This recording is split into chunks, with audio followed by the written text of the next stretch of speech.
by just asking, is this something that you aspired towards? Did you realize that you would be a trailblazer in this particular path? Let's start off with you, Tiffany. No. About 4 years ago, my son was diagnosed with autism.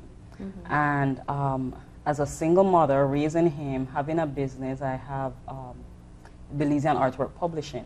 And we do books and CD publications for Belizean artists. It was during this challenge that I started to teach myself to develop the computer games to help him academically. And it was the only thing I was doing at that time. And he started to improve immensely. In fact, his speech started to become a lot clearer. He started to do well in school. And I thought to myself that I could use this skill to help others. And so came the Belize Trivia Challenge game, and then the game prep for PSC, and then the CSEC exams.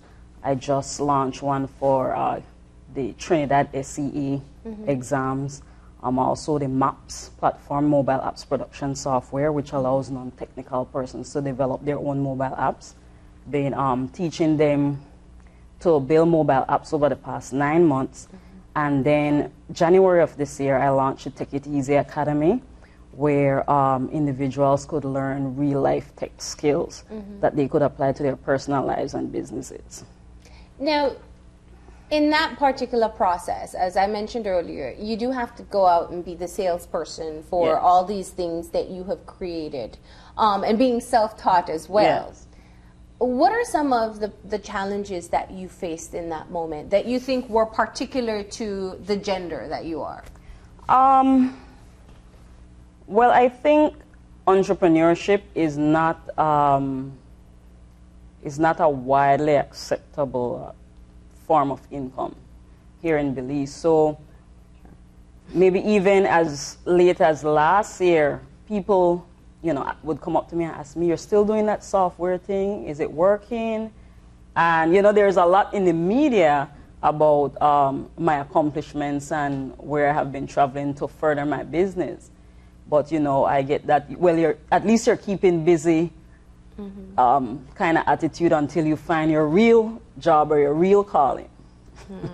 I still get that up until last. So it was more just being an entrepreneur that people tend to not take very seriously. Yes.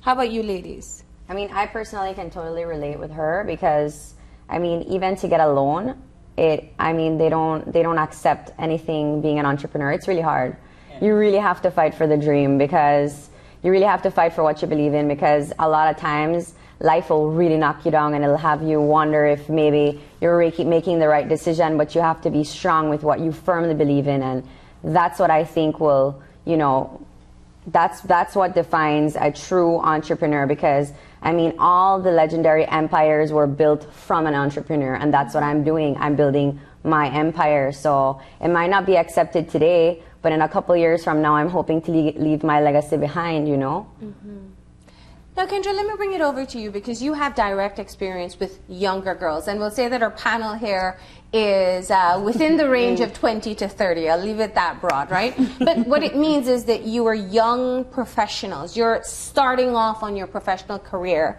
and really have a lot more time to input in our society. But you work with young people even younger than this age range. What is the feeling in terms of gender issues? Are young girls and guys recognizing if there are differences in our society? Well, we know that there's a difference. All young persons, they know that there are differences in terms of employment, in terms of access to sexual and reproductive information. Females are still more ashamed to access, like, for example, condom use, to purchase a condom or something like that. So there is this disparity, and as young people, we can see that gender differences. Yeah. How do you, when you're working with young girls, and I remember that campaign a while back, where the push was to get young girls to take responsibility for their own bodies and go out, purchase condoms, and be able to negotiate the use as well. that was really going against, and there were several ads that were playing, you know, the girl walks in and buys the condom and everybody in there starts shushing about her. What was the approach in terms of talking to young girls about the importance of taking care of their own body? Well, the approach we use is that young girls we can be empowered. Like, we try to empower them. We develop leadership skills in them. So to let them know that it's their body, you have to make decisions about your own body, and nobody anything that happens to you, it's your responsibility. So you need to take responsibility for your actions and your abilities. So it's through empowerment. Yeah. Yes. Now, Crystal, bringing it back over to you, you had a very public fallout with the association that's linked to your particular sector.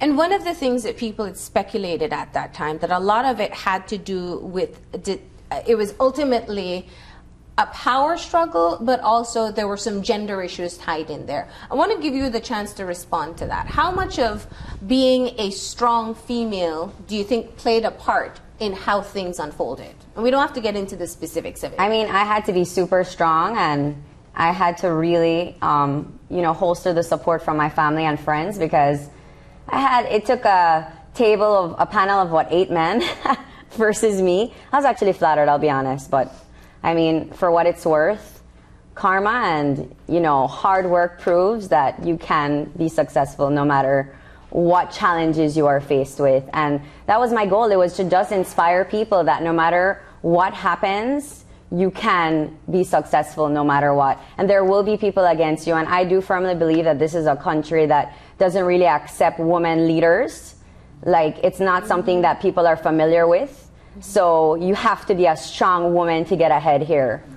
How important is it? Why do you find it important that we do have more women in leadership? What difference would it have made if, when you go out to face a panel to pitch an idea, or when you have to face your executive committee for your association, or even being on the different representation levels that you see more women there? I mean, for me, I think one of the biggest challenges in terms of like an interview, let's say, or something like that, I mean, people will speculate that if, let's say, you are the one hired, it'll be because, of something else, because of your looks or something, versus your education or the intellect behind it, which is, I think, really unfair. So that's one of the challenges I think women face. Well, for me, there's always that underlying insinuation that you shouldn't be in this field, first and foremost.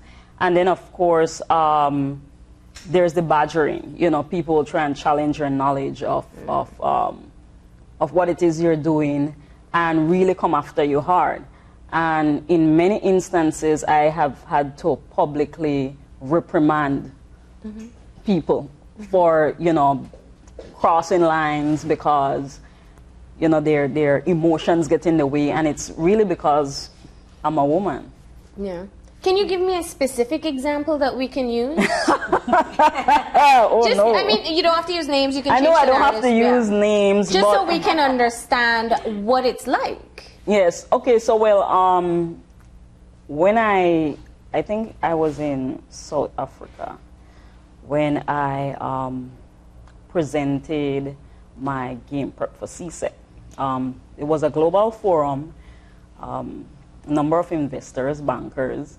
So the first question was, do you have a developer for your business? So I said, no, I'm the developer. No, I mean like somebody who codes. Yes, I am the person that does the code. Really? Let me see. Yes. And I'm sure if there was a male presenter, he didn't have to do a demonstration. Exactly. Yeah. Wow. Wow. So how did you respond? Did you? No, I told the person. Well, the thing is, I was very dismissive because I didn't want to be confrontational at the time. So I had some other works, but I left it up at my hotel room. And so the person insisted, let me see some of your works. I said, well, it's in my hotel. Well, okay, well, let's take a cab and we'll go to your hotel room. And I said, no, you're not going to my hotel room. He said, come on, stop acting like a baby. I said, don't push it. Yeah. And that's when you have to become... I know men try doing that a lot to women. Yes. Like badgering is true. Like they try making you feel less of a woman by telling you that you're either immature or don't be a baby. Like, you know, things like that that are very tantalizing. Yes. And I was furious. I would have slapped him in South Africa. So, you know, I told him, you know what? I said this meeting is over and I will go and join my friends. And he pulled my arm. And I say, if you try that again, I will report you to the World Bank. So. And how did that entire situation, how did it affect you? How did you feel by that time, you know, after going through that entire period of, you know, the isolation with my son, him being autistic, it was like trying to squeeze emotions out of a stone. I wasn't going to break, not at that point. Interesting. I can relate to the challenges, especially when we're doing outreach in sexual and reproductive health. As young members, we not only reach out to younger people, but sometimes we go out and we speak to adults, we speak to the men and women. And even by the women, where this, like, when we speak about, try to give them the information about sexual and reproductive health, we're faced with that age discrimination, like, what you know about sexual and reproductive health, you know, what is the girl to teach me about that? When we approach men, older men, they use that opportunity to say derogative comments. And that's really a challenge for young people, you know, learning to be leaders. And they are using that opportunity instead of taking the information, they're using the information to be disrespectful towards us. So. How did you cope with that as a young person? Because that's a very real thing that people need to know. When young people like yourselves who are advocates go out into a community, and let's say you're doing a condom demonstration to men, you are also at that point at risk for being harassed, for being victimized. How did you learn to cope with that at a young age? Well, BFLA, they teach us that leadership, you know, they teach us the different aspect, like different things that could come out of it, and we always have that youth officer with us that would help us with those kind of situations. You know, they'll take over, but at the same time we learn to be strong, we learn to be leaders to just deal with that.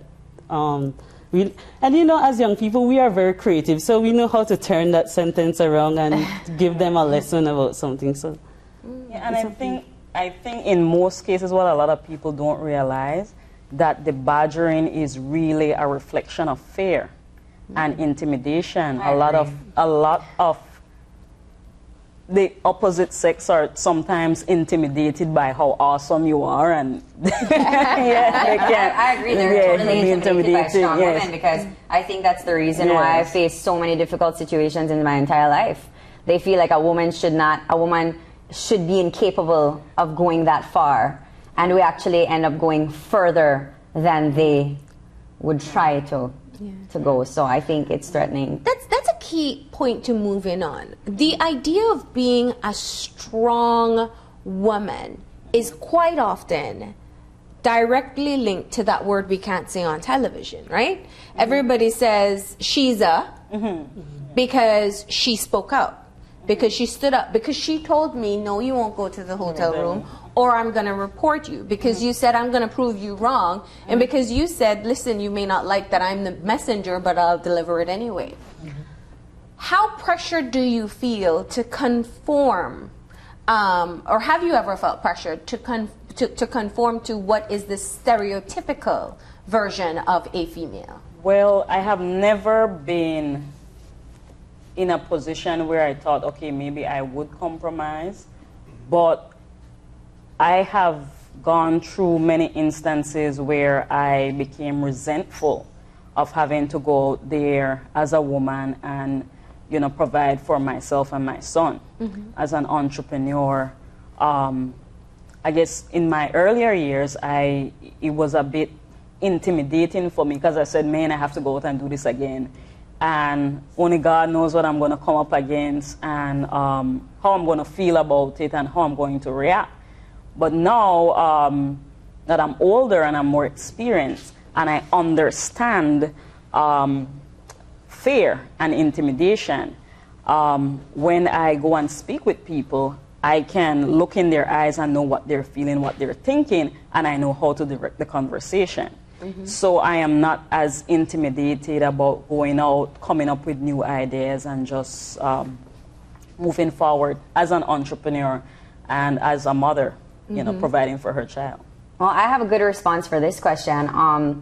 Always brought out this commercial, Like a Girl, and I'm so in love with that commercial because it has a group of women who had no idea what the questions would be, and they said, when you hear like a girl, I want you to run like a girl, hit like a girl. Yeah. And you saw them doing it the way we were brought up thinking. Yeah. Yes, and then they brought up a set of different women like me, you know, bodybuilders, track and field stars, and they said, run like a woman, hit like a woman, lift like a woman. And they said, so now when you think of like a woman, this is what we would like for you to think, because it is not like that anymore. Yeah. And they also did it with children, and children also, I remember that commercial. Yeah, it was amazing. They did it with children, and the children just ran their hardest, hit their hardest, because for them there was no differentiation. But somewhere in between, we start to believe that if you're going to hit, it's going to be like that.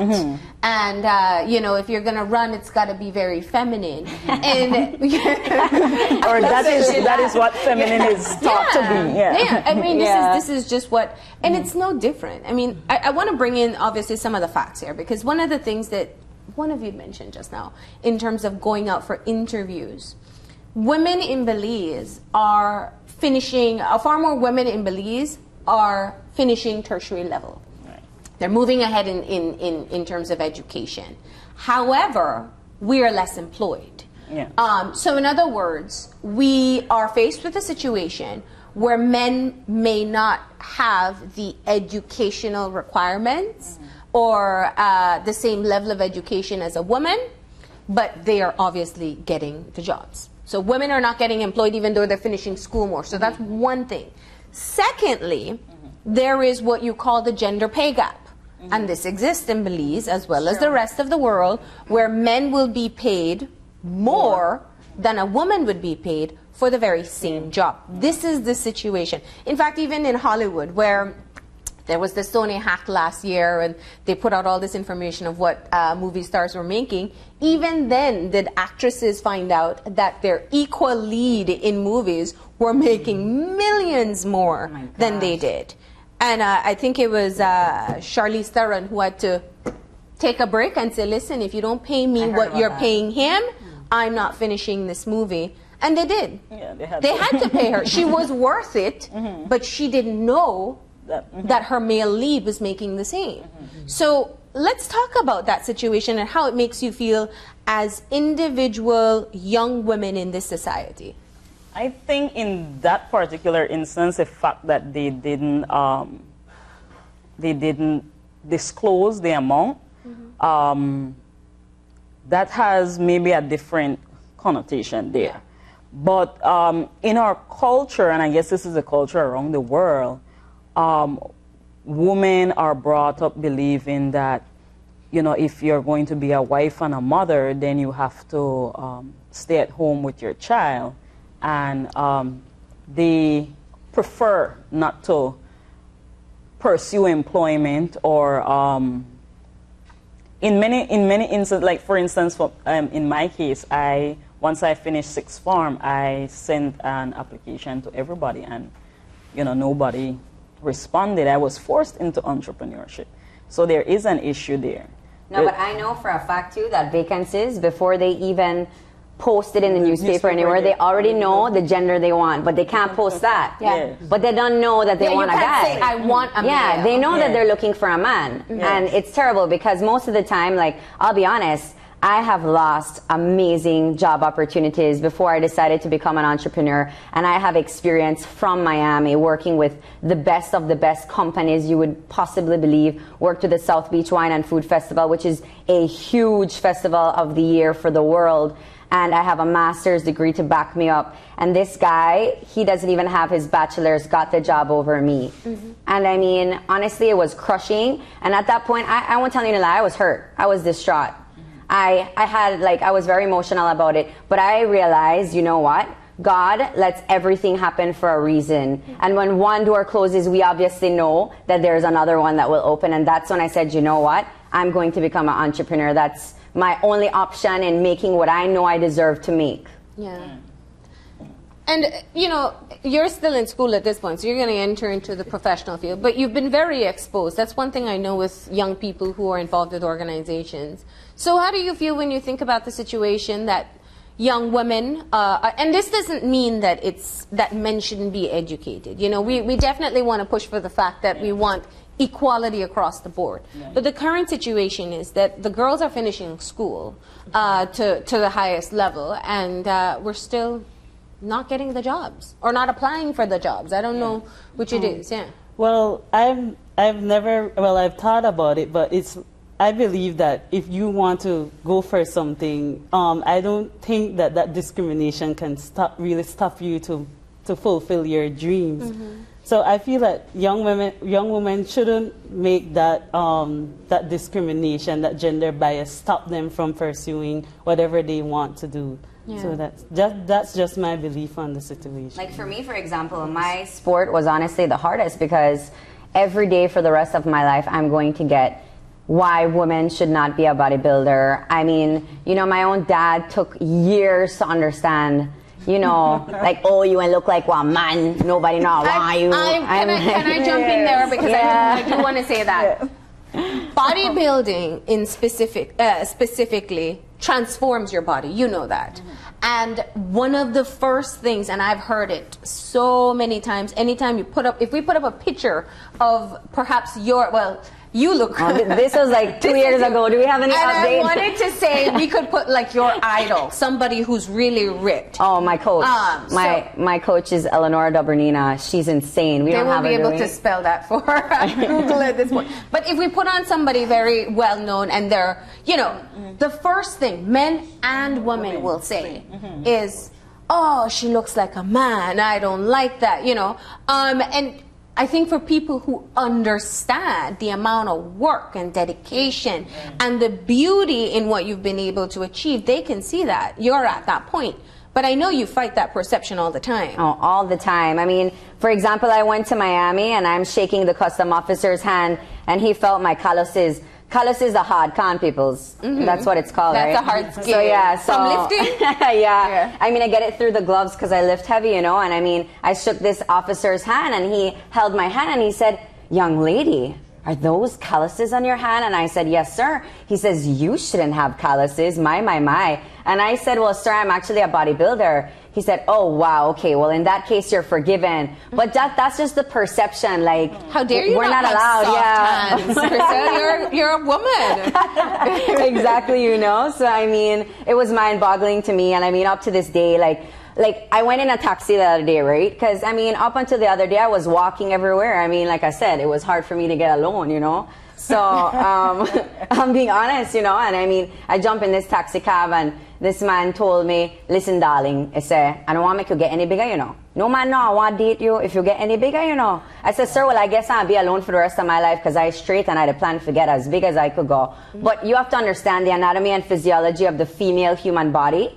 I cannot really get as big as people. I think they think that I'm going to like look Hulk, like, you know, like tomorrow or something. No, I mean, and if they were to see my coach's body, she's years ahead of the game and she is still the most sexiest woman I have ever laid my eyes on. And I think it's beautiful. And there's a difference also between the flex pose and what you are naturally as well. Exactly, and then that's the next thing. I think people think I'm going to walk around flexing my biceps. And then when they see me, they're like, "You look smaller than you look on TV." And I go, I don't know if that's a good thing or a bad thing, but yeah, so. Yeah. But then they actually say that is the... Yeah, they tell me. Yes, they'll tell me. Say it. Yeah, they actually say it, you know, and it's one thing to think it and then it's something else to have it past your mouth. Well, that's one thing, you know, and we're going to take a break on this question so we can put together our thoughts for this, because there is obviously a stereotype of what you should fit into, and it's becoming, we have a lot of exposure to U.S. media, and it's very much a fixation on that end, size of body, type of look. How much makeup, clothes you wear. Sure. And a lot of it now we see people here are starting to encourage and to strive towards as well. So we're going to talk about body image and women, and also what you think about that. But we got to take a quick break, and then when we come back, we'll continue the conversation. If there's anything you want us to ask the panel, go ahead, send us a message on Open Your Eyes, and we'll follow up as well. So stay tuned.